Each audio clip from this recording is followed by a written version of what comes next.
Hello there, you're welcome to Sport on News Prime. My name is Hans Mensah Ando. In our very first story now, there is a rather, strong wind blowing. Now, we understand that there's going to be an expose by Ace investigative journalist Anas Anas, and a part of it has to do with football administrators in the country, specifically people at the Ghana Football Association. Now, GFA officials are saying that they are relaxed ahead of the premiering of the Anas expose. Well, it will be difficult for me to speak on what I've not seen. I've not seen anything. I've seen rumors, I've heard. Yes, I've heard people speaking on it on the radio, on the television, but for me, I've not heard any, I've not seen anything. So it will be unfair for me to start making comments on that. I don't know what he has done or what he has done. But at the end of the day, what he said he has done, he said he's doing it for the goodness of football. So if it's something that benefits football, why not? We embrace it, we welcome it, because nobody wants to work in the dark. We all want to work in the light. Light makes us live healthy. Doesn't worry. No, why should I be worried? Why should I be worried? I don't need to be worried about it. I don't need to be worried. I don't think anybody should be worried about it, because if you are appointed to work, you work with your heart and make sure that you put in all your effort. So I don't think why it should be. I'm not scared. I'm not worried. I mean, it's a day-to-day type of life. So let's wait. I heard about the video that is going to come on the 6th or the 7th of June. Let's take it and see what happens. From there, we'll begin to take our decisions and see what's happening. But as to worry, it doesn't worry Frank Nelson. And I don't think any of my friends is worried. If I be surprised, why should I? I know myself. I speak for myself. I don't speak for anybody. But like I said, I don't want to dive into it. But like I said, it's a video. Let's wait and see what it is. And let's watch it. The Anas expose is on the 6th of June. That was Mr. Frank Nelson, who is an official of the Ghana Football Association. Let's move on to Italy, where Kwadwo Asamoah has ended his 6-year stint with Serie champions Juventus. Here's a report by Selwyn Saki of the Joy Sports Desk. Asamoah has confirmed a 6-year career as a Juventus player is to come to an end this summer. The Ghanaian midfielder leaves the club after winning his 6th successive Serie A title and 4 straight Coppa Italia. In total, the 29-year-old has won 13 trophies with the Bianconeri and has twice been Champions League finalist. He will make his final appearance for Old Ladies on Saturday against Hellas Verona.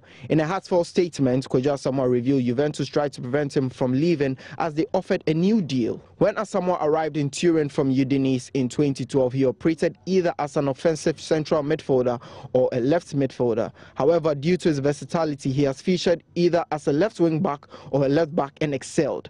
He becomes the 3rd player to announce his departure from Juventus this month after veteran goalkeeper Gianluigi Buffon and defender Stefan Lichtsteiner. Away from football, we talk boxing. Richard Commey is rated #1 contender on the IBF rankings. It means he's supposed to have a rematch with the IBF lightweight world champion Robert Easter Jr. But it appears the American has got other ideas. There is more in the following report.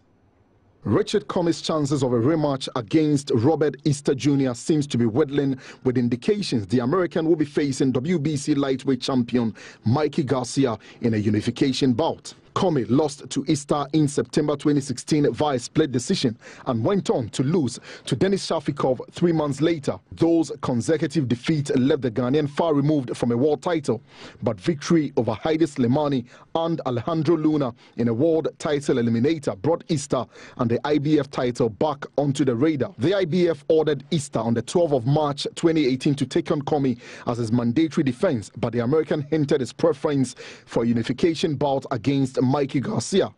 Although an official announcement has yet to be made, WBC President Mauricio Suleiman has revealed his organization has been informed about the intended unification bout. A unification bout between Easter Jr. and Garcia will further prolong Commey's world title ambitions. Ranked #3 by the WBC and #10 by the WBO, Richard Commey has little option than to play the waiting game.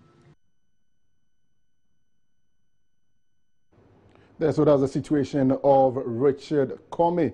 Remains to be seen whether he will be facing Garcia, maybe after that unification bout between himself and Robert Easter Jr. Let's move away from the boxing back into football. The tournament that shot Zinedine Zidane into the global spotlight. And France 98, France beating Brazil by 3-0 in the grand finale. Zidane with 2 headed goals in that game. Lots of conspiracy theories over the years because of Brazil's rather lame performance. Well, it emerged later on that Brazil striker Ronaldo fell ill on the eve of the game. Michel Platini, who was previously the head of European football governing body UEFA, has come out to make a damning admission. He says that the France 98 grand finale was fixed for a Brazil-France grand finale. Michel Platini, who has claimed the placing of seeded teams at France 98 was in part fixed, casually describing what was done as shenanigans.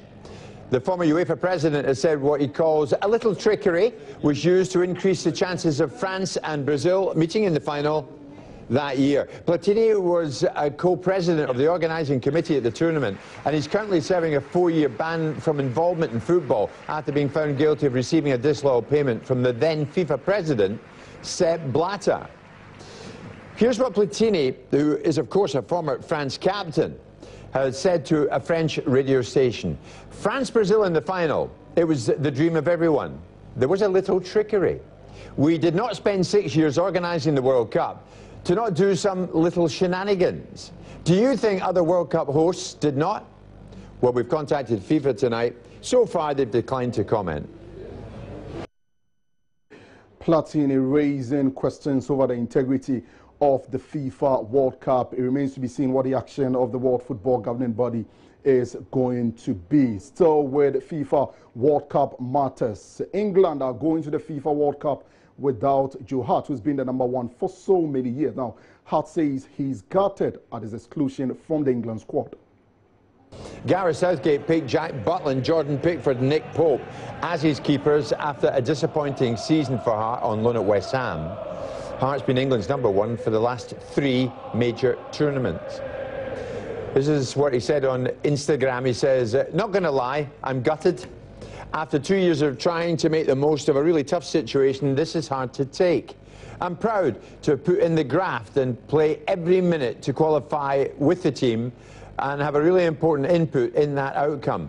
I know what I bring to the team, but it is what it is. Good luck to the team out there. The players know that even though I won't be there, I will have my England shirt on as a fan this time and support them all the way. No fear, go and smash it.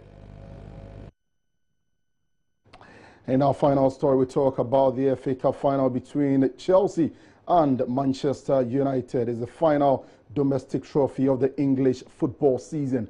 Chelsea manager Antonio Conte has been speaking ahead of the game tomorrow. He says he has no grudge with Manchester United manager Jose Mourinho. Well, Mourinho and Conte's relationship has been strained this season, to say the least, with Conte describing Mourinho as a little man and a fake after the United manager alluded to Conte's ban for failing to report match fixing in Italy. But today, the Chelsea manager revealed that's now in the past after a meeting between the two men. The most important thing now that there is a normal relationship between me and him, and for sure tomorrow I will shake his hand, and then about we will think at the game.